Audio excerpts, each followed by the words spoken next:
ડાંગ જિલ્લા કોંગ્રેસ સમિતિ પ્રદેશ કાર્યાલય ખાતે આવ્યા છે અને અહીં સુબીર તાલુકાના સુબીર જિલ્લા બેઠકના અને સમગ્ર તાલુકાના એમાં તાલુકામાં સમાવિષ્ટ જિલ્લા બેઠકના સદસ્યશ્રીઓ, તાલુકા સદસ્યશ્રીઓ, માજી સદસ્યશ્રીઓ સાથે સાથે સરપંચશ્રીઓ ઘણી મોટી સંખ્યામાં આજે જોડાયા છે। આપણે જોઈ શકીએ છીએ ભય, ભ્રષ્ટાચાર અને ભ્રમ ફેલાવનારી આ ભાજપ સરકાર સાથે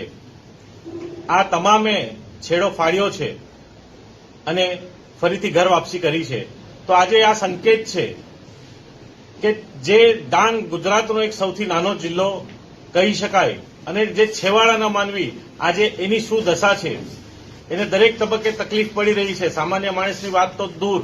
પરંતુ ચૂંટાયેલા પ્રતિનિધિઓ એમનું કોઈ સાંભળતું નથી અને ત્યાંના સંગઠનના હોદ્દેદારો તેઓની વ્યથા અમે જ્યારે સાંભળી તો એમના સંગઠનના હોદ્દેદારો પણ તેઓનું કંઈ સાંભળતા નથી। તો તેથી નારાજ થઈને તેઓએ પાછી ઘર વાપસી કરી છે